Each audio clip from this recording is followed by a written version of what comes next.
Bom dia, pessoal. Tudo certo com Bom vocês? dia. Bem-vindos aí ao último dia da CodeCon. A gente está aqui com o Fernando César e a Giovana Silva para falar sobre como não é só você usar Scrum ou métodos no geral que isso torne você ágil. Eu queria pedir, Fernando e Giovana, para vocês se apresentarem para o pessoal, falarem um pouquinho sobre vocês. É Giovana primeiro. Bom dia, eu sou Giovana, eu tenho a pele parda, meus cabelos são cacheados, castanhos escuros, eu uso óculos e hoje eu tô com uma blusa preta de manga curta e atrás de mim tem meu cachorro deitado no sofá. Bom, eu tenho 25 anos, trabalho como Product Manager hoje e estou nessa área aí há 4 anos, né? Comecei como desenvolvedora de software e hoje estou em produto. Boa. Bom, eu sou Fernando César, sou agilista no iFood hoje. Sou também host do Devs Cansados. Acho que eu sou mais conhecido por isso, inclusive, do que por ser agilista. Mas eu tenho quase 20 anos de carreira já. Comecei como dev, passei por vários papéis e hoje focado em agilidade. Para quem não está me vendo, eu sou um homem pardo, de cabelos curtos, uma barba curta, de óculos. Estou com uma camiseta azul, sentado numa cadeira de escritório. Ao fundo é uma parede branca com alguns bonequinhos e umas garrafas do meu lado direito. Legal. Bom, e eu sou o host de vocês, sou o Pedro Castilho, sou o CTO na Cumbuca. Sou um homem branco, de cabelo castanho curto. Estou na frente de uma parede branca e estou usando uma camisa de botão azul com estampas de pecinhas de quebra-cabeça. Bom, pessoal, para a gente começar aqui a conversa, eu queria, na verdade, começar falando para vocês, perguntando um pouquinho para vocês sobre essa questão em relação a essa diferenciação, né? Em relação a você seguir metodologias ágeis, em relação a você ter agilidade, de fato. Entender um pouquinho mais para vocês, assim, qual que seria essa diferença, onde que estaria esse limiar, sabe? Entre você só seguir uma metodologia que supostamente é ágil e você realmente ter agilidade de fato. Eu vou começar? Bom, eu vejo isso, né, na prática como uma construção. Você tem várias metodologias hoje, vários frameworks que te ajudam a desenvolver uma cultura ágil, mas você pode usar todos esses frameworks e não ser ágil, e por outro lado, você pode também não usar nenhum desses frameworks e ter uma cultura ágil dentro da tua empresa, dentro do teu time. Porque quando a gente fala de agilidade, a gente fala de pensamento ágil. Como é que a gente vai resolver problemas? Como é que a gente vai responder às mudanças? E como é que o teu time, né, como é que a tua equipe vai se comportar diante desses desafios. E aí, quando a gente fala de agilidade, é sobre responder a isso, né, de forma ágil. E aí, quando a gente fala ágil, não é necessariamente rápida, né? As pessoas elas confundem muito agilidade com rapidez. Mas como é que a gente vai fazer isso de forma efetiva, diminuindo, né, diminuindo perdas. O objetivo aqui é sempre evitar perda de dinheiro, evitar perda de recurso e perda de tempo, principalmente. Então, eu vejo isso muito como uma construção. E aí esses frameworks eles vêm, né, para ajudar você a construir esse pensamento, né, te ajudar a entender como é que você vai aderir a essa dinâmica da agilidade e depois com o tempo você pode parar de usar aquilo ou continuar usando também, mas eu acho muito importante a gente entender que a agilidade ela é sobre aproveitar os teus recursos ao máximo. E aí a gente fala de todo tipo de recurso, né, Pô César? Pô, acho engraçado, né, que o termo agilidade ficou muito ruim mesmo, né, pro que é. O certo seria usar adaptável, é uma metodologia adaptável. Acho que é daí que vem a ideia. Você realmente conseguir mudar, rotacionar sua direção de acordo com as mudanças que acontecem dentro do produto. E entregar isso de maneira rápida, aí sim rápida, né? Tipo, colocar isso na mão do cliente o quanto antes para ele poder usar o produto que a gente está fazendo. Então, sim, as metodologias estão aí, as metodologias, os frameworks para direcionar, porém, só isso, sem você entender o porquê que você faz agilidade, eles não resolvem o seu problema. A gente cai em uns outros assuntos que a gente deve falar mais para frente, o famoso cascatágio. Exatamente. Mas aí eu queria, assim, até pedir para vocês elaborarem em relação ao ponto que vocês falaram, que eu acho que pode ser bem interessante de aprofundar um pouco mais sobre, que é essa questão da distinção entre agilidade e velocidade, né? Que eu acho que é uma coisa que não está clara para muita gente. Então, vocês até mencionaram algumas pontinhas aí em relação a essa questão de adaptabilidade, de usar todos os recursos, mas qual seria essa distinção, de fato, assim, em relação ao que você... Qual seria a diferença só de você ter um processo de desenvolvimento rápido e de você ter um desenvolvimento realmente ágil? Bom, eu vou muito no sentido de o que as pessoas querem, sabe? Não adianta eu entregar uma coisa muito rápido se não é o que as pessoas precisam, não é um bom produto, não é uma boa entrega. Tem uma coisa muito engraçada, né, que eu sempre falo o seguinte, se eu ligo numa pizzaria, né, aí já vem toda a piada da pastelaria Dev também. Se eu ligo numa pastelaria e eu peço um pastel de frango e eu recebo o melhor pastel de calabresa que eu já comi na minha vida, eu vou ficar feliz. Mas não é o que eu pedi, sabe? Não é o que eu quero, não é o que eu preciso. Então, eu acho que a agilidade ela vem muito, como o Fernando disse, para ir corrigindo, né? O que é que a gente está entregando? Eu faço um pedacinho, entrego, é isso mesmo? A gente tem um feedback contínuo. Então, a gente vai testando isso e vai adaptando o produto para as pessoas, e não adaptar as pessoas para o produto, né? Hoje a gente tem uma mentalidade muito legal de que o meu produto, o meu software, ele tem que servir o usuário, não é o usuário que tem que servir ao meu software, ao meu produto. E a agilidade ela traz muito isso. E quando você pensa, né, que essas pessoas elas estão frequentemente te devolvendo um feedback sobre o que você precisa, você elimina desperdício, que é o objetivo da agilidade, é eliminar todos esses desperdícios. Então, eu consigo ir corrigindo a minha rota sempre para poder atingir o objetivo que é agradar o usuário e fazer um produto que vai ser usado. E aí a diferença entre a rapidez e a agilidade é o seguinte, eu tento entregar rápido, sim, para ter esse feedback contínuo, mas principalmente eu tento entregar algo que vai ser usado. E quando a gente entrega coisas rápidas sem entender se vai ser usado, pode ser que eu tenha uma entrega aí a cada uma semana, mas seja uma coisa que as pessoas não vão usar e não faz sentido. Quando a gente, né, pensa, né, em agilidade como um todo, ela vem lá das bases, né, do pensamento Lean, coisa que nasceu pós-guerra no Japão, que justamente eles tinham justamente esse ponto do não desperdiçar. Vamos pensar no contexto deles lá, né? O Japão, um país pequeno, sem muito espaço, e eles estavam sem recursos, eles perderam a guerra. Então eles precisavam ser o mais efetivo possível para não perder, né, os recursos, os poucos recursos que eles tinham. E quando a gente está falando, então, quando a gente traz isso para o desenvolvimento de software, a gente está falando isso, da gente não gastar recursos o bastante para isso e colocar na mão, também, né, quando nasceu no pensamento Lean, eles falavam do Just-in-Time Production, né? Então, eu vou produzir um carro, né, onde nasceu o negócio, vou produzir um carro a hora que o cliente precisa. E a gente está produzindo um software que o cliente precisa no momento que ele precisa. Porque antes, né, de agilidade, o que a gente tinha muito era o famoso waterfall, né? Começaram a escrever um produto hoje, a descrever ele para entregar na mão do cliente daqui 2 anos. Excelente. Muito bom. Nota 0. O ponto é que, tipo, você precisa colocar na mão dele quanto antes, porque em 2 anos muda muito. Quando a gente fala de tecnologia, de software, o mercado muda muito, a gente precisa mudar muito rápido.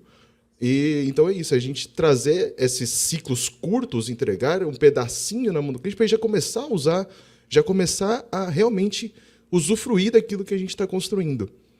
Temos ainda uns pontos que algumas metodologias não prevêem, né? Quando a gente fala, assim, falando especificamente de Scrum, dentro do ciclo do Scrum, ele não prevê o entendimento do produto, ele prevê os ciclos de entrega do desenvolvimento.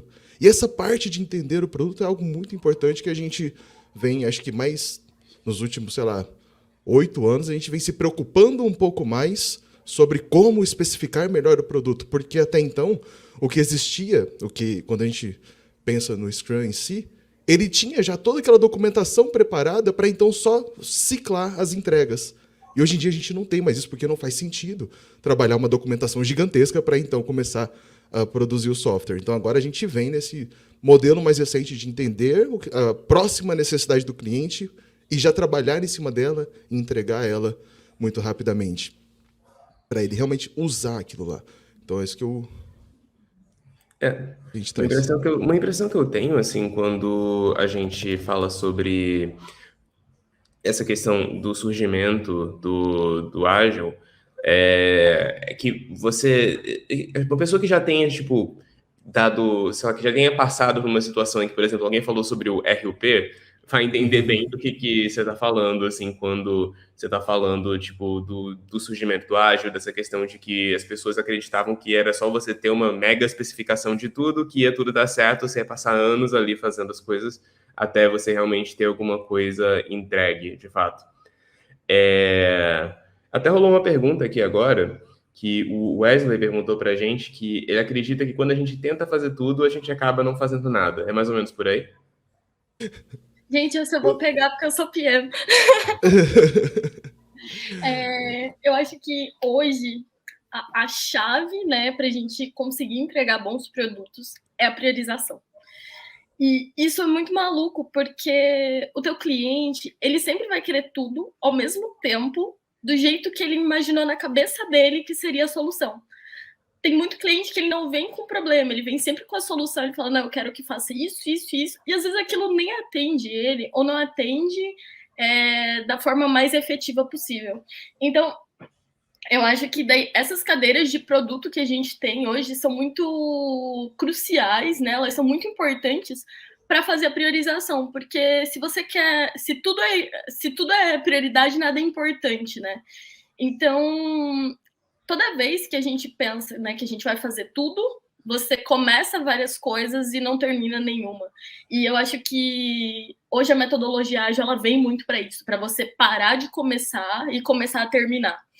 Então, eu vejo assim a priorização do backlog como uma fase assim muito importante para os produtos de software hoje. E aí, como o Fernando disse, hoje a gente tem, por exemplo, o Scrum, que é acho que é o que a galera mais usa, assim, pelo menos no que eu vejo no dia a dia, assim, da minha experiência. Não tem exatamente uma metodologia para você fazer isso, para você priorizar, né? É uma coisa muito mais do time de desenvolvimento. Você tem ali o espaço, né, que é o backlog do produto e o backlog da sprint, mas você não tem nada explicando. E aí tem um livro, assim, que é sensacional, que é o livro Backlog Building, que é do Caroli com o Fábio Aguiar. E é a minha bíblia, assim. Acho que todo mundo que quer pensar em prioridade, lê aquilo, ele é um framework de priorização. E aí você começa a usar aquilo, né, by the book mesmo, fazendo todas as etapas, assim. E aí depois você vai pegando o jeito, né, que aí, como eu disse, da agilidade, você usa aquele framework até você se adaptar, entender o porquê que você está fazendo, e depois você consegue melhorar esse processo, né, pular uma outra etapa ou adicionar uma outra, mas eu vejo, assim, como a priorização sendo, assim, a cabeça ali do produto, né? Tem um ponto muito importante sobre isso tudo, que o PO, o PM, ele não toma essas decisões sozinhas, inclusive.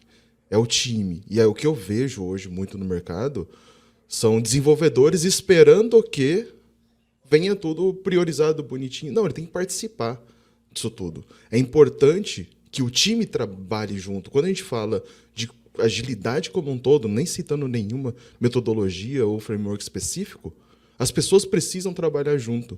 Então, a parte do entendimento lá, do entendimento do que vai ser feito, todo mundo vem junto, todo mundo participa disso, para não ser uma surpresa, porque antes, né, no Waterfall vinha isso. Alguém descrevia da maneira mais linda possível para você chegar e você então entender o que aquela pessoa escreveu e então desenvolver e então trazer, tipo, falar que tá que tá tudo certo. E aí a gente entra justamente no cascatágio que tem hoje. Por quê? Porque vai lá, corre o PM lá na frente, lá fala com o cliente, traz tá tudo escrito bonitinho e coloca pro time. Aí o time vai, desenvolve aquilo que ele entendeu que estava escrito e entrega. Só que, pô, ele não participou da construção. A agilidade prega que todo mundo participe, trabalhe junto, entenda o problema junto e desenvolva a melhor solução num curto espaço de tempo para então colocar na mão do cliente. Então, hoje, o time, o dev, a habilidade, o dev ele precisa saber se comunicar e entender o que está acontecendo. Então, eu acho que é bem esse o ponto que a gente está deixando hoje de acontecer, né? Então, quando o Wesley trouxe lá que a gente tenta fazer tudo, acaba não fazendo nada, a gente realmente não vai tentar fazer tudo ao mesmo tempo. A gente vai pegar um ponto de cada vez, trabalhar em cima dele e entregar. A Giovana falou, né, do ter mais acabativas do que iniciativas, né? A gente precisa acabar um ponto para trazer o próximo, e o pessoal acaba deixando isso aí de lado. Eu acho muito importante, né, que quando eu sou de produto, né? Hoje trabalho, né, junto com o time de desenvolvimento e tal, mas eu sou de produto. E é muito importante também, porque às vezes quem está ali no produto, a gente está conversando com o cliente está pedindo uma coisa, a gente está vendo necessidades, e a gente não tem muito essa visão de dev, que, cara, a gente precisa terminar isso, a gente precisa priorizar um débito técnico, alguma coisa que vai impactar lá na frente, e é muito importante a participação do time para direcionar isso também, né? O que a gente precisa de débito técnico, o que a gente precisa se atualizar ali e as coisas que a gente foi deixando para trás. O Scrum, ele prevê, né? Não, ele não prevê. Mas a gente tem alguns refinamentos, né? Os groomings e tal. E esse momento eu acho que é muito crucial, sabe, para o time como um todo. E trazer nesses refinamentos, tanto funcionais quanto técnicos, todas essas questões e participar, dar ideias, é um negócio assim que enriquece o produto de um jeito assim inexplicável, porque todas as soluções que a gente tem hoje, né, a gente tem tanto o viés técnico quanto o viés de produto, e ter essa visão do time de dev em cima do que a gente pode fazer, do que a gente pode entregar, é crucial para ter um produto saudável e que a gente não vai ter aí muita manutenção, muita coisa dando errado no futuro, sabe? Perfeito. Eu acho, inclusive, que uma coisa interessante que vocês levantaram aí foi justamente essa questão de que você ser ágil, de fato, exige participação. Vocês acreditam que dentro dessas situações em que as pessoas estão tentando seguir uma metodologia ágil, mas elas não conseguem ser ágeis de fato, a falta de participação dos desenvolvedores no processo aí de manutenção do backlog, desenvolvimento dos requisitos, é um fator determinante para que as pessoas não consigam de fato ser ágeis, ou tem outros fatores que vocês acreditam que acontecem mais? Tem 2 pontos, na verdade, né? A participação de todos, acho que não só dos desenvolvedores. O desenvolvedor não participar da evolução do backlog é um ponto que realmente acontece, e tem muitos devs que até então trazem como eu quero só codar, né? Quero só fazer código. E não, você precisa aprender o outro. Mas também tem o ponto que a pessoa de produto, que é parte do time, ela também precisa entender os requisitos técnicos que estão pegando ali, justamente para priorizar um refatoramento, para priorizar algo técnico ali dentro do backlog. E muitos PMs também eu vejo hoje, PMs e POs, que não participam disso e trazem só as demandas do cliente, e isso tem que ser feito, e eventualmente até traz com um prazo combinado com o cliente, outros problemas também a gente pode falar, e ele esquece que o produto ele precisa de uma evolução técnica também. Então, ser ágil é realmente trabalhar todo mundo junto para melhor entrega, e de todos os lados. Quando a gente fala de um time um pouco maior que tem um processo de qualidade, isso também está dentro da entrega. Então tem um QA, tem um tester, efetivamente. Esse cara ele faz parte da entrega. Essa pessoa, ele faz parte dessa entrega, e o trabalho dele também tem que ser previsto e tem que participar dessa construção. Então, o time como um todo, não importa o papel, ele precisa trabalhar junto em todos os pontos para poder realmente se dizer ágil. Você tá no mudo, Giovana. Desculpa. E aí a gente tem também sobre estruturas, né? Não adianta querer que um time ele seja totalmente ágil se a gente não tem uma estrutura que favorece isso. Então, eu vejo hoje, né, quando a gente fala de implantações de metodologias ágeis em empresas, e aí o Fernando, a gente sempre fala sobre isso, que não adianta eu ter um ambiente totalmente inóspito ali para agilidade e chamar meu time ali de 7 pessoas e falar, não, agora a gente vai ser ágil. Porque a agilidade não adianta ela vir, né, de cima para baixo, tipo, não, agora a gente vai ser ágil. Se as pessoas que estão ali no topo da empresa, elas não estão compradas, elas não estão de acordo com a metodologia ágil, aqui não vai dar certo. E hoje eu vejo muito isso, assim, aquela mudança brusca de, não, agora a gente é ágil, a empresa é ágil, vamos todo mundo usar Scrum, sai colando post-it em todas as paredes do prédio, e agora a gente é ágil. E aí as pessoas que estão ali em cima não conseguem entender que uma demanda não pode ser feita em 2 dias, e a gente não vai passar tudo na frente. Então tem que ter uma conversa assim muito muito grande, e toda essa estrutura ela tem que ir se adaptando, né, para agilidade. Pô, tem um ponto muito importante, né, que as empresas decidem, né, que agora eu vou ser ágil, né? Acontece, e é realmente como acontece, tá? Inclusive o meu papel é isso, alguém decidiu que precisa ser ágil, eu vou contratar um agilista, um agile coach. E beleza, chega aqui e fala, eu quero ágil, quero ser ágil. Pô, parabéns. O primeiro trabalho é entender justamente os direcionamentos da empresa de negócio. A gente vai lá em cima, entendeu? Por quê? Porque os objetivos deles, a gente precisa construir os nossos produtos de acordo com os objetivos de negócio da empresa. Isso é invariavelmente necessário. Então, a gente entende esse primeiro passo, e aí tem várias técnicas para isso também, de traduzir, de como trazer, de como quebrar esse objetivo de negócio até os objetivos do produto, para que eles possam contribuir. A gente fala de OKR, a gente fala de algumas outras técnicas que podem ajudar. Mas o ponto é, lá de cima eles têm que entender que toda empresa, quando a gente está falando lá de cima, estou falando de C-levels mesmo, né? CEO, CTO, qualquer um, eles precisam entender que a empresa está passando por um processo de transição e a maneira como ele vai enxergar o resultado é diferente. Mas se essa diretoria não tiver de acordo com o processo, nós temos um grande problema. A gente vai tornar, sim, os times com um pensamento mais ágil, mas a empresa não vai ver valor nisso. Então, tem vários lugares já que me chamaram e aí eu converso, faço uma primeira conversa e falo, acho que você não pode ter agilidade nesse momento. Já dei alguns diagnósticos dessa maneira. O seu produto, o seu projeto, a sua empresa não está pronta para ser agilidade se você não mudar esse começo aqui, esse entendimento.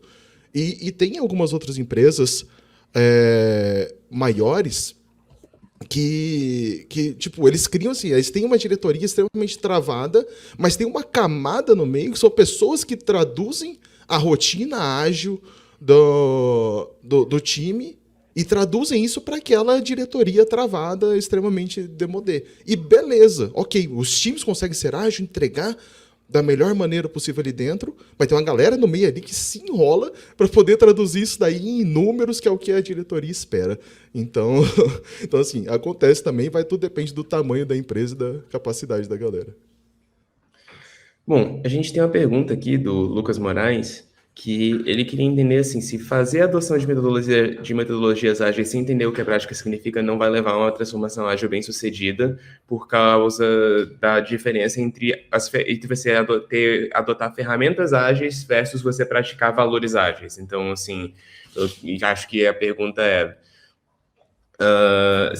muitas vezes o que acaba acontecendo não é que a gente adota só as ferramentas sem a gente realmente adotar esses valores. Você acha que isso encaixa bem com o que a gente estava falando agora? Total, é exatamente isso. E aí, eu acho que vem também uma questão do estudo também, né? Eu vejo que falta um pouco. O Fernando é uma pessoa que prega muito isso também. O Fernando, ele faz curso com o time dele, explica, faz palestra, isso é muito bom. Mas o pessoal tem sempre pausas para estudar, né, os frameworks de desenvolvimento, várias coisas ali de dev, e às vezes a pessoa não para estudar o que é uma metodologia ágil, o que a gente está empregando aqui dentro, e tem que estudar, cara, não tem outra forma. Eu vejo que essa cultura, ela é sim passada ali dentro, né, como uma forma de convivência e tal, mas eu sou do time que quer que as pessoas estudem isso também. Pô, tira um tempinho ali do teu dia e veja isso como um conteúdo que vai te ajudar no teu trabalho. Da mesma forma que você estuda uma linguagem, você estuda o framework ágil que você está usando ali. Acho que é muito importante. E eu acho que esses frameworks, eles te ajudam a criar esse pensamento ágil. E depois que você já criou, você pode parar de adotar isso, sabe? Existem times ágeis que não precisam usar frameworks, mas até que isso, né, esteja ali na tua forma de trabalhar, na tua forma de ver as coisas, né, até para a vida mesmo isso é útil, é importante estudar e entender isso, né, Fer? Uhum. Pô, é justamente assim, né? Eu, enquanto agilista, faz parte das minhas atribuições realmente defender e divulgar a metodologia ágil, treinar pessoas e tudo mais. Mas se a pessoa não quiser estudar e não quiser evoluir, não tem mágica. Entendeu? Quando a gente fala do time trabalhar junto, é isso, a pessoa também entender o que ela está fazendo. Então, pô, obviamente, né, tem muita empresa que chega, vamos, a partir de hoje todo mundo roda Scrum. Já cheguei em algumas empresas e disse, agora é Scrum, aqui a gente usa Scrum, a gente é ágil. Eu falei, não, né? Não. Você precisa entender o que você precisa. Inclusive, várias das empresas, a primeira coisa que eu chego, eu tiro o Scrum. Apesar de ser certificado Scrum Master, eu tiro o Scrum da empresa. Falei, não, pera, vamos entender o processo. Desenha primeiro um board Kanban, só o boardzinho para você entender o processo. Começa a entender onde estão os gargalos. Agora vamos começar a rodar ciclos. Beleza, então a gente começa a rodar ciclo de desenvolvimento com objetivos finais. Aí eles começam a absorver o que é uma sprint. Então, assim, o primeiro passo você não decide que metodologia você vai usar. Você vai entender primeiro qual que é o seu fluxo de trabalho. Depois disso, você entende qual metodologia, qual prática funciona melhor para você. Então, é basicamente isso, né? Ferramentas ágeis só não resolve. Você precisa entender qual que é o objetivo final da agilidade, que é colocar software funcionando na mão do cliente o quanto antes, em ciclos curtos, de maneira geral.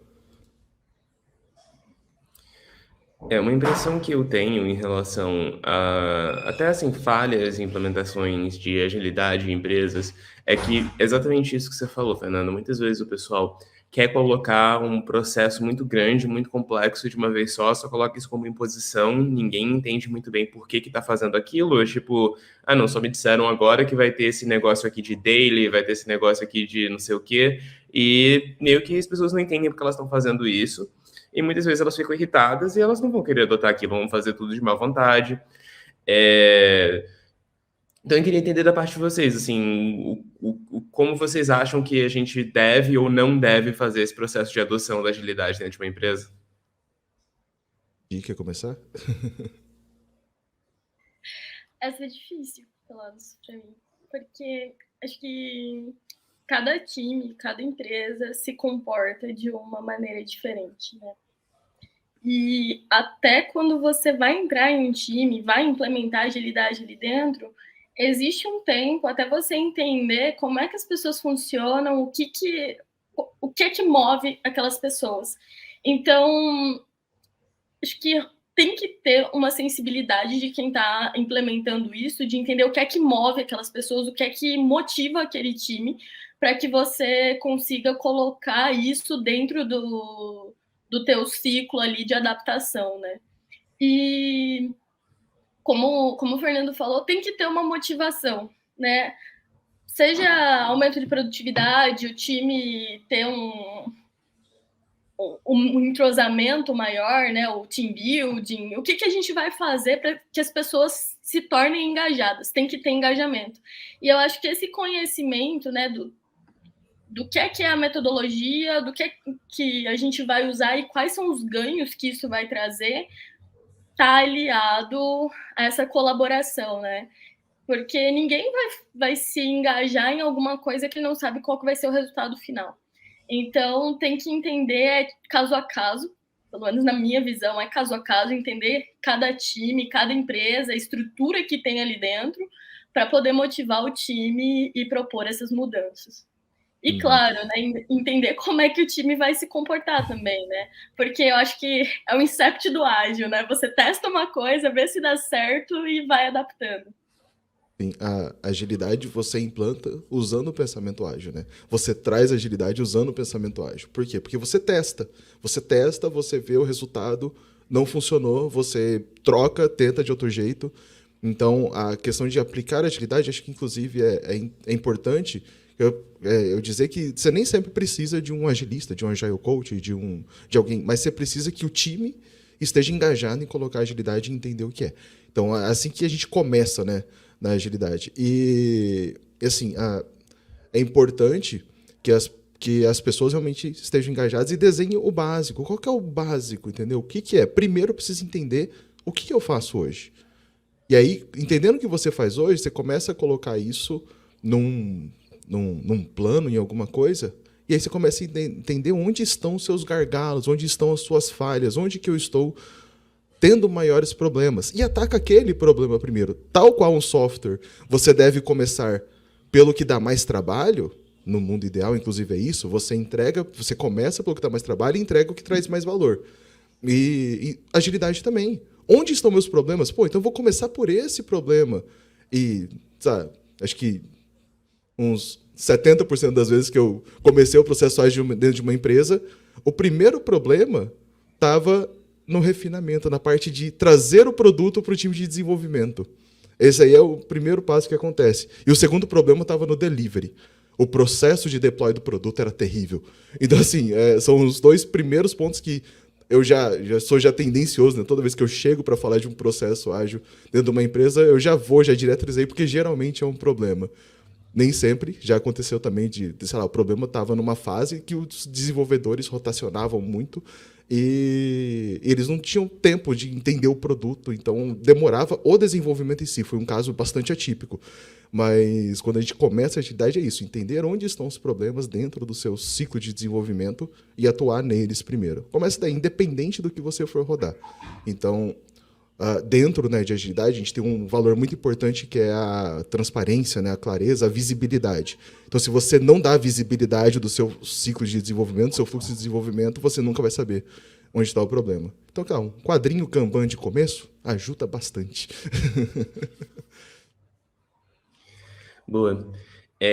Acho que uma coisa que vocês puxaram, que também é bem interessante até em relação a isso, é justamente essa questão, né, de que para você implementar para você implementar o trabalho ágil dentro de uma empresa, acaba que é necessário você ter essa iteração, de você não apenas, tipo, só querer dizer, ah, não, o processo agora é esse aqui, mas de você ir aos poucos implementando novas práticas e você aos poucos ir entendendo melhor como que aquele time como que funciona dentro daquele time. E acho que desde lá atrás no manifesto que muito do que o ágil traz é isso, né? Essa questão de que você precisa pensar nas pessoas antes do processo. Você precisa entender como que aquelas pessoas interagem e não só achar que se você meter o processo perfeito, entre aspas, tudo ali vai funcionar da forma perfeita também. Uhum. Aquele processo by the book, né? Você traz, tipo, tá escrito no Scrum que eu tenho que fazer isso, isso, isso, isso. Então eu vou fazer isso, isso, isso e eu só acho. Não, sinto muito, mas não. Não é exatamente isso, né? O processo perfeito não existe. Existe o processo que acontece. Então não adianta você trazer. Já acontece já um processo. Ele já está ali. De alguma maneira, toda empresa, tipo a startup que está em fase de teste de produto. Ela vai fazer um negocinho, vai colocar, vai ver. Ela tem, na verdade, inicialmente esse conceito de agilidade. Pô, tô fazendo um negócio, vou testar, vou ver o resultado. Uma startup deveria ser isso também. Mas aí depois você vai crescendo e você começa a colocar um monte de processo. Começa a realmente colocar um monte de processo que dificulta essa visão. Então é daí que volta essa necessidade de alinhamento e de entender qual que é o processo e onde que estão os pontos, onde que eu estou deixando de agir com o pensamento ágil, onde estou deixando de me preocupar com realmente a entrega de valor e onde eu estou deixando também de priorizar eventualmente coisas técnicas também, porque a startup também lá no começo não está muito preocupada com técnica, está preocupada com testar, com ver se a hipótese dele é válida. Então, o começo é sempre por aí. É realmente desenhar, entender o processo que já acontece, né? Assim, tem um ponto ali que até é um ponto que eu queria falar um pouco mais, né? Que a gente também prometeu isso lá na descrição do nosso, que é sobre as sprints e dailies e tudo mais, que o pessoal tem um problema, tem pavor, né? E a pergunta do Francisco que veio, ela é interessante, que é, tipo, existe a possibilidade de implementar metodologias ágeis em times pequenos de quatro... Assim, existe a possibilidade de implementar metodologia ágil em times pequenos de 4, 5 pessoas. Ou pode ser aplicado para times grandes. Quando o time é maior, você quebra justamente a ideia da daily de 15 minutos. Porque se você tem mais pessoas, é impossível você fazer. Aí vira aquela daily de 1 hora que todo mundo reclama. Então, sim, a metodologia ela recomenda que sejam times pequenos para você conseguir realmente ter alinhamentos rápidos, né, quando é uma daily. Então, assim, quando você leva para times maiores, geralmente você pode ter o pensamento ágil, mas você não está conseguindo, né, aplicar da melhor maneira. A gente está falando de realmente coisas que sejam diretas. E quando o time é muito grande, geralmente eles vão estar falando de vários assuntos que não interessa para todo mundo. Não faz sentido você, pelo menos assim, na minha visão, dificilmente você vai ter um time de 20 pessoas que está trabalhando dentro do mesmo produto, dentro da mesma sprint, assim, dentro do mesmo objetivo. Podem estar trabalhando dentro do mesmo produto, mas com objetivos diferentes. Se eles têm objetivos diferentes, já separa já esses times. Dificilmente você vai ter pessoas trabalhando dentro da mesma coisa, muitas pessoas trabalhando dentro da mesma coisa. Então, time grandes talvez não façam muito sentido, entende? Para agilidade. Então, quebra eles por objetivo, e aí depois a gente volta lá naquele nome bonito que o pessoal gosta, dos squads. Não, tá bom, não precisa chamar de squad, mas assim, quebra em times menores mesmo, porque cada um deles tem um objetivo, mesmo que seja dentro do mesmo produto de software. E basicamente é isso, né? Gi, tem alguma coisa para complementar? Faço das suas as minhas palavras. Bom, isso é até uma Pode falar. coisa que eu acho que foi legal você puxar, que é justamente essa questão dos rituais, né? De Scrum, de tipo dailies, weeklies, reuniões de planejamento, sprints. Eu acho que assim, o pessoal associa muito, pelo menos assim, na cultura popular do meio de dev e produto, digamos assim, acaba que fica muito associado a ideia do ágil na cabeça das pessoas com essa ideia dos rituais, né? Tipo, que você ser ágil de certa forma, você ter esses rituais, é você seguir esses rituais de uma forma predeterminada. E a impressão que eu tenho muitas vezes é que é até aí que começa a se criar até mesmo um ranço das pessoas em relação ao ágil. Tipo, não, esse negócio de metodologia ágil, tem que ficar fazendo lá, tem que ficar fazendo dele todo dia. Que tem até aquela coisa, né, que acho que vocês no Devs Cansados mencionam o tempo todo, que muita gente acha que você usar metodologia ágil é ter alguém para ficar perguntando todo dia. E aí, como estamos? Mas aí eu queria entender da parte de vocês, assim, qual é o papel de fato que vocês acreditam que os rituais deveriam ter e como, assim, acho que vai muito nessa linha do processo interativo, mas como que a gente define quais rituais fazem sentido e quais não fazem? Fazendo sentido ou não. É muito simples. Se uma reunião ela começa sem objetivo, nada ali vai concluir alguma coisa, né? Eu acho que a agilidade vem, né, com essas reuniões pré-definidas, essas cerimônias, justamente para que uma reunião ela tenha um objetivo, ela tenha uma pauta. E quando a gente começa a colocar reuniões, colocar encontros que não estão sendo proveitosos, eles devem ser retirados, sabe? Tem uma coisa muito legal, né, que acontece no meu time. Hoje, a gente tem refinamentos técnicos e refinamentos funcionais. Então, quando a gente vai para o planejamento de sprint, todas as tarefas elas já foram entendidas pelo time e já foram quebradas. Então, a gente tem ali um item que todo mundo conhece, que já aconteceu, assim, a gente já conversou sobre aquilo, e aí o time, o que ele faz? Ele vê o que cabe na sprint e puxa. Então, a gente não fala mais sobre essas tarefas, porque todo mundo já sabe o que é. E aí, o nosso planejamento de sprint virou assim, virou uma coisa muito mais de negócio, no sentido assim, olha, esse objetivo aqui vai abranger esses tipos de clientes e vai trazer um ganho, a gente espera que traga um ganho de tanto. que é muito diferente daquela ideia de planejamento de sprint, de todo mundo conversar sobre os itens e tal. Então, eu acho que essas cerimônias elas têm que ser adaptáveis também ao que faz sentido para o time. Se essas demandas elas já foram conversadas, já foram explicadas, a gente não precisa fazer isso, né? Então, como o nosso objetivo é justamente eliminar desperdício, é tornar as pessoas mais produtivas e tal, se uma reunião ela não faz sentido, ela não tem que acontecer. E aí o meu ponto também é o seguinte, essas reuniões elas não estão sendo produtivas porque elas não precisam acontecer ou porque o time não está engajando, né? Porque, sei lá, às vezes num refinamento todo mundo fica quieto, alguém fica apresentando uma tela ali, e aí essa reunião ela está sendo inútil ou as pessoas não estão se engajando. Então, acho que é importante você tentar balancear e entender isso. E aí, se as pessoas não estão se engajando, o porquê que elas não estão se engajando, né? E entender ali o caso a caso. Uhum. Sobre cerimônias, né? Geralmente o pessoal entende errado os objetivos de cerimônia. O como estamos, né, na daily, ela é terrível porque vira realmente um status report. E não deveria existir isso. Como que você acompanha? Como que você sabe como estamos? Vai lá e olha o board. Olha o que o time está trabalhando. Olha as colunas. Você não precisa perguntar. Se você não tem essa visibilidade, você está falhando num dos primeiros pilares da agilidade, que é a transparência.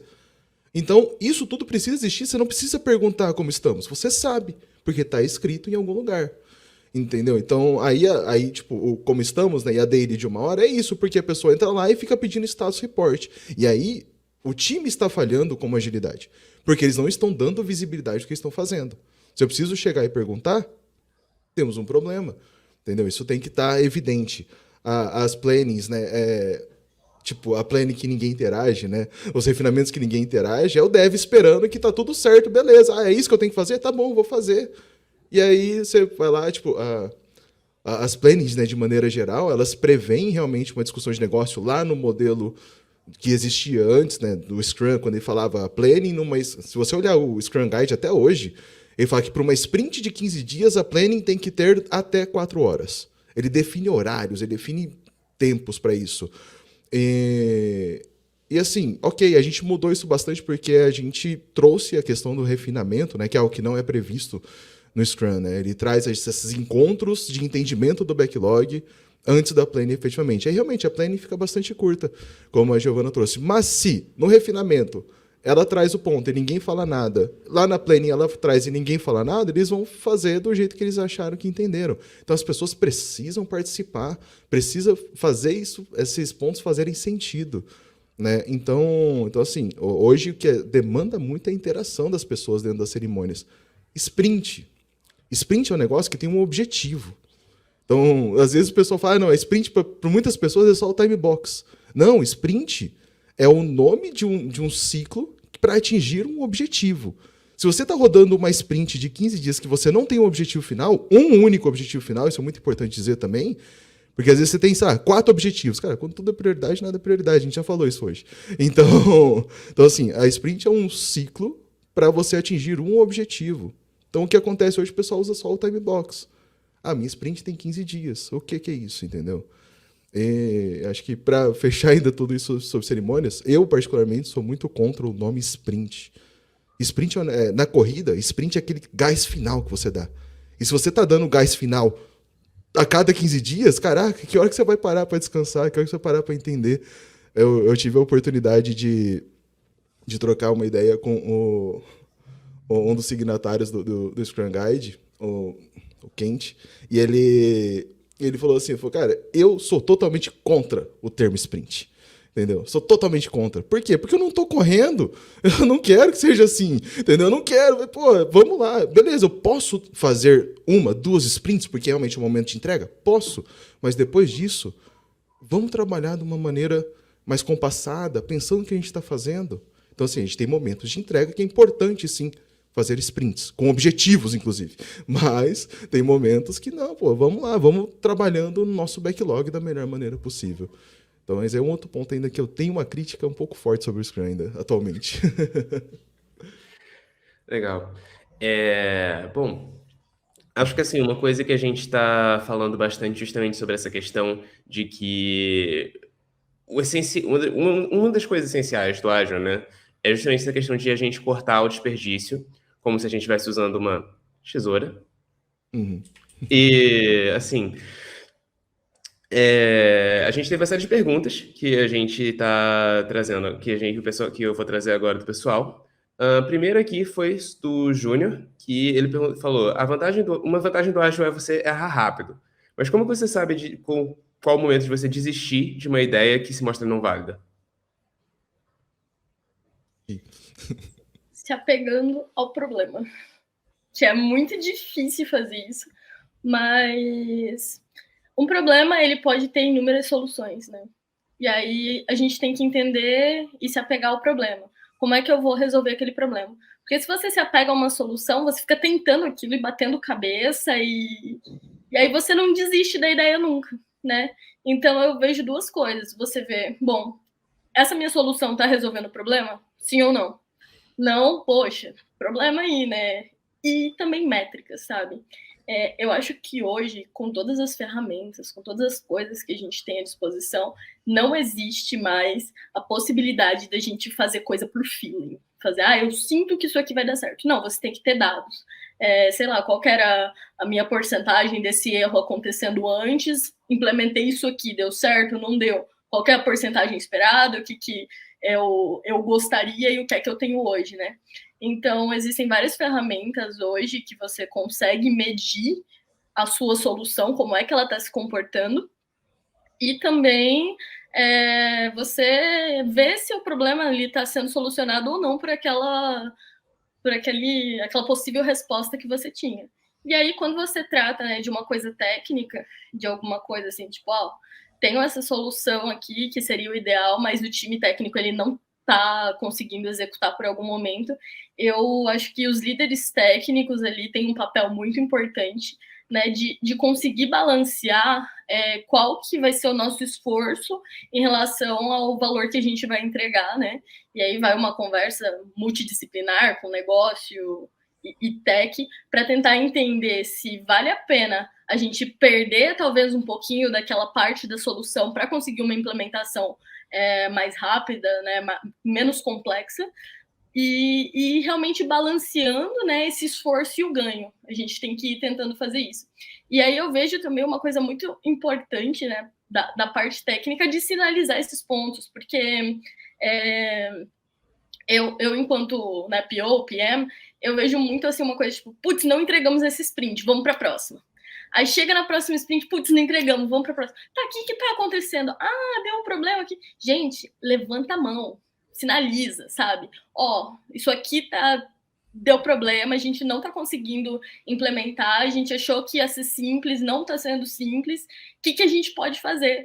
Porque eu sinto, né, que tem um paralelismo ali entre o time de produto e o time de dev. Tá todo mundo junto, a gente quer entregar um negócio, o produto é de todo mundo, sabe? Então tem que haver, né, esse ambiente de confiança para falar o que é que tá dando certo e o que é que não tá dando certo. E aí, né, um time de produto que vai entender os problemas técnicos e um time técnico que vai entender os ganhos de produto também, né? É esse alinhamento e esse sentimento de time que a gente tem que ter para se sentir num ambiente seguro e saudável para falar o que tá dando certo e o que é que não tá dando certo. O momento de desistir de uma ideia excelente que não se mostra válida, primeiro como que eu vou saber se essa ideia é válida? A gente volta lá em métricas, entendeu? Qual que são os critérios de sucesso dessa minha ideia? Então, se você não consegue nem definir critérios de sucesso do que você está fazendo, você nem começa a desenvolver ela. Entende? Então, assim, é lógico, geralmente o pessoal se apega muito à solução, fala, pô, que ideia boa! Né? Aí a gente volta lá no exemplo da Giovana do começo, né? Recebi o melhor pastel de calabresa que eu já comi na vida, mas eu queria de frango, entende? Então, assim, em que momento que você desiste da ideia? Primeiro, a hora que você teve a ideia, descubra como você vai saber se ela vai ser efetiva, como que você vai medir isso depois de implementado. Então, às vezes, você nem começa um negócio porque você não sabe como vai medir. Lógico, o mercado hoje tem muita gente que chega com a ideia pronta, não, faz isso. E aí o dev fala, tá bom. E o dev, na verdade, precisa ter a maturidade de falar, por quê? Não é um problema você perguntar. Não é um problema. Por que a gente vai fazer isso? pergunta, fala, abre a boca e realmente se comunique. Porque hoje o que acontece é isso, o pessoal é orientado a fazer essa entrega. E aí, a hora que eu trago isso para um time, eu falo, pessoal, pergunta por quê.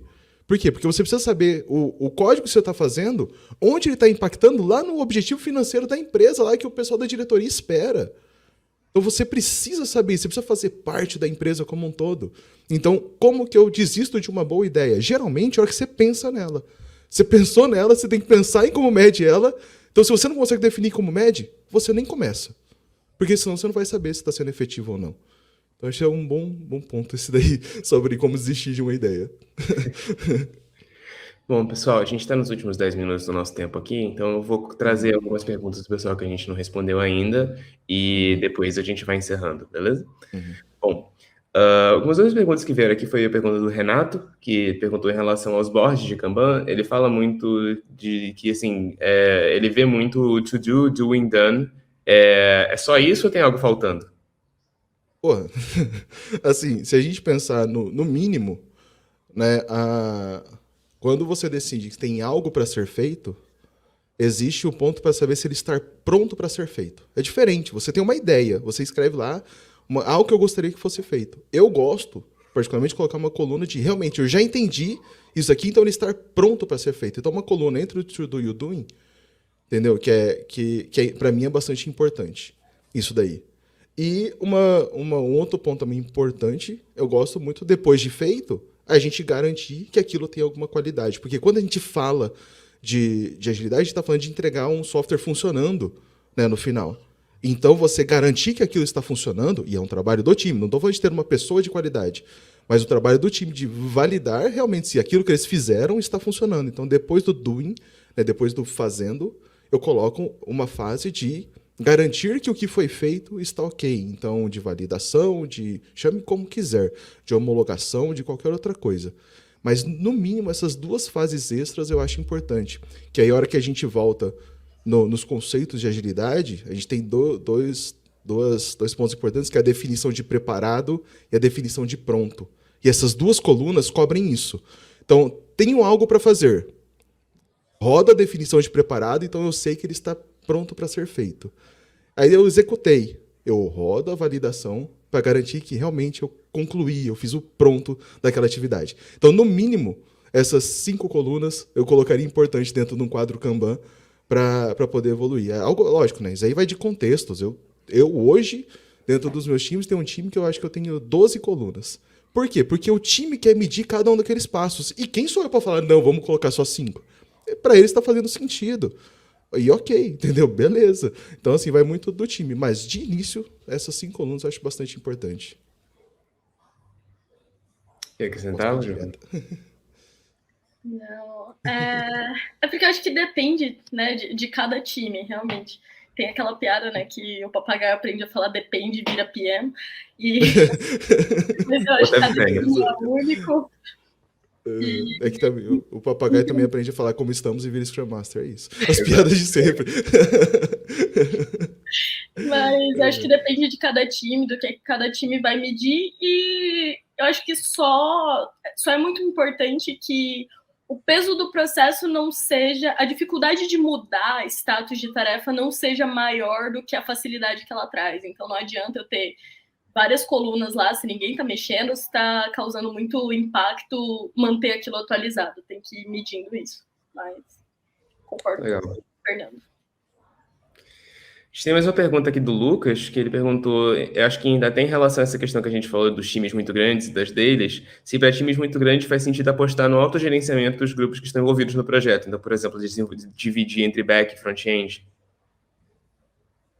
Bom, ontem eu hosteei, né, um dos painéis da Codecon, que a gente falou sobre startups, consultorias e big techs. E em algum momento a gente falou que, primeiro, não faz muito sentido. Existem pessoas com afinidade, né, mais em back-end, em front-end, mas você realmente separar isso, não é a ideia. A gente está falando de juntar, de trabalhar todo mundo junto. Então assim, você dividir nunca é o melhor caminho. As pessoas precisam estar próximas. Você vai separar o time grande e apostar no autogerenciamento, como ele trouxe, mas por objetivos. Então, junta pessoas que trabalham no mesmo objetivo. independente do que ele faça. Produto, back-end, front-end, mobile, qualidade, independente do que for. Mas junte as pessoas que tenham o mesmo objetivo em times menores. Então, dividir, principalmente em áreas, aí você acaba criando silos, você acaba criando, tipo, eu fiz o back-end, agora o problema é do front-end, ele que se vire. Ou o contrário, aqui ó, minha tela tá linda, funcional, só falta funcionar porque o cara não me entregou a API do back-end. Então assim, o importante é que todo mundo esteja junto e tenha um objetivo. Eu tenho um case hoje dentro do meu time que é isso. Existe um time separado, né, de integrações mesmo, e eles rodavam totalmente independentes. Então o pessoal fazia algo dentro do produto, mas falta a API de integração. Eu falei, tá bom, vamos mudar? Aí eu montei, coloquei todo mundo dentro de um time só, e agora o time de integração está dentro do time do produto, e eles, aqui a gente vai ter uma dependência. Essa pessoa está trabalhando dentro da sprint para que realmente a funcionalidade do produto seja entregue de ponta a ponta. Coisa simples, que eram silos, eram times separados, mas coloquei todo mundo dentro da mesma sprint, e agora a gente entrega um pouco melhor, né, a cada sprint. Então é isso, dividir nunca é o melhor caminho, Lucas, nunca.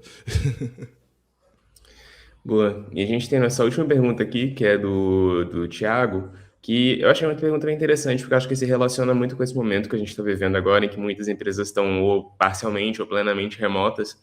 Que ele perguntou qual seria a melhor prática de produtividade e gerenciamento para uma startup que funciona praticamente de forma assíncrona. Eu vejo hoje que o alinhamento ele pode vir, né, de diferentes formas. Algumas pessoas elas funcionam melhor em reuniões, outras pessoas elas conseguem funcionar ali pelo Slack. Mas eu acho que é importante a gente enxugar a informação desnecessária, né? Então, se você tem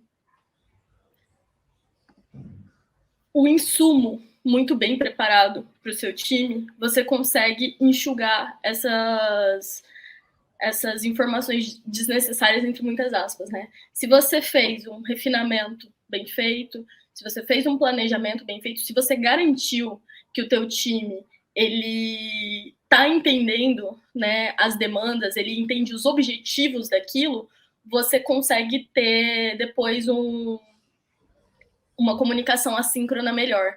Então, eu acho que é focar muito, né, nos objetivos e no entendimento das demandas, para que depois você não precise ficar alinhando isso muito durante as sprints, né? Eu não sei se vocês trabalham com sprints, mas não precisar ficar alinhando muito isso durante a execução do trabalho. Eu acho que é focar no entendimento dos problemas para que depois você tenha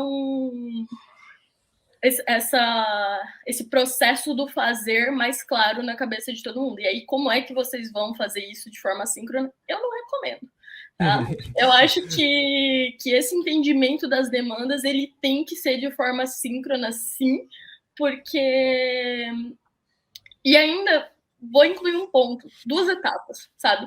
Eu acho que quando você apresenta uma ideia e logo o time já vai estimar, já vai fazer as coisas ali, eu acho que não existe muito um tempo de absorver, né, aquela demanda para poder questionar. Então eu gosto de fazer, eu separo hoje em refinamento funcional e refinamento técnico, eu faço o refinamento funcional na quarta e o técnico na sexta. Então nesse momento ali, a gente tem o refinamento funcional, onde a gente explica, né, todas as funcionalidades, a estratégia de negócio, e aí o time técnico ele já pode, né, colocar algum impedimento técnico, alguma coisa que vai ser resolvida até o refinamento técnico. E aí nesse refinamento técnico existe a quebra, a solução, né, ali como é que aquilo vai ser feito, né, no código. Porque eu acho que esse tempinho ali faz a pessoa absorver mais e questionar mais coisas, entender onde é que pode dar problema. E eu acho que esse processo, né, de entendimento das demandas, ele estando melhor desenvolvido, depois você não vai precisar tanto se preocupar com a comunicação.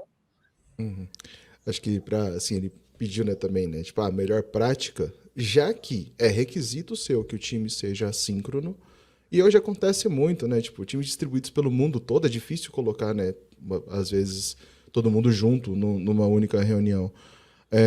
Então você precisa ter disciplina e documentar, Você precisa documentar. Que o pessoal fala, agora eu sou ágil, não documento mais nada. Sinto muito, irmão. Se você quer trabalhar assíncrono, então você precisa conseguir escrever, dar visibilidade. E o time precisa de disciplina para analisar e para criticar aquilo que está sendo escrito.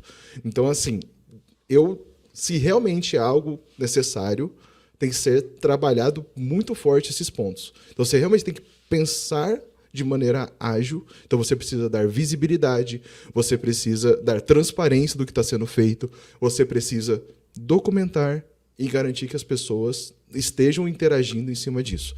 Então, práticas para isso é disciplina em cima, porque não tem, assim, não tem uma mágica. Então, tudo que você vai fazer, se é assíncrono, vai estar escrito.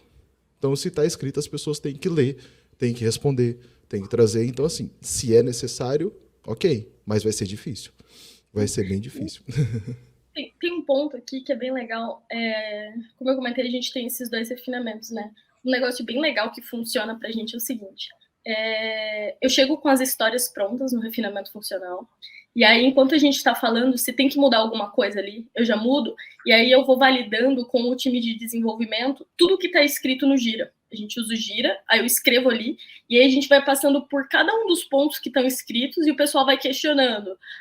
Eu divido as funcionalidades. Aqui a gente tem um filtro, aqui a gente tem uma listagem, eu vou escrevendo tudo que tem ali, né, na tela, e a gente valida junto nessa reunião. Então, se ficou algum ponto ali que está escrito que alguém não entendeu, a gente já altera ali, já muda, já explica melhor.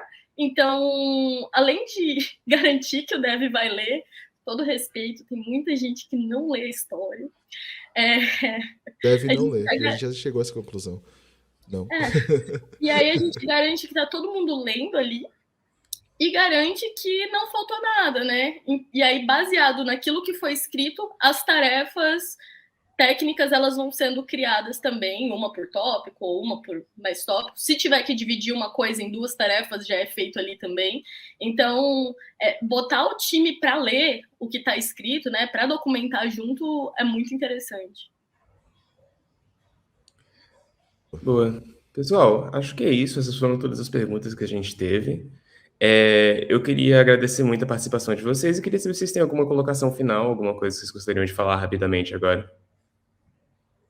Eu tenho, na verdade, que também, assim, eu até divulguei em outro momento, eu tenho dado mentorias, né? Então, quem tem interesse de entender um pouco mais de agilidade, também tenho conversado bastante com pessoas sobre mentoria de carreira, então eu estou sempre disponível. Então, ache @Focesar em qualquer rede social, FOCEZAR, em qualquer rede social, para a gente trocar uma ideia. Às vezes faz sentido, às vezes as pessoas estão meio indignadas ou estão querendo transicionar de carreira. Eu tenho ajudado bastante também. E também pode me achar no Devs Cansados, fazendo um pouco de piada sobre o dia a dia do desenvolvimento do desenvolvedor, do dia a dia do desenvolvedor de software. Boa. Boa, e você, Gi? Legal. Bom, também tô nessa, mas muito mais voltado para mulheres que querem vir para a área de tech. Então, estou também nas redes sociais como Giovana BRRTS, no Twitter, no Instagram e também no LinkedIn. Então, me procurem, podem me adicionar. Hoje o meu foco é muito mais em mulheres, mas me procurem, a gente bate um papo aí, conversa. Beleza, então. Fernando, Giovana, muito obrigado por essa conversa. Eu acho que foi bem construtivo. Eu acho que o pessoal deve ter conseguido entender bastante coisa, assim, de por que às vezes você acaba caindo naquele cascatágio terrível. Muito obrigado a vocês, gente, e um excelente dia a todos. E muito obrigado a todo mundo que estava assistindo também. Valeu, pessoal. Obrigado.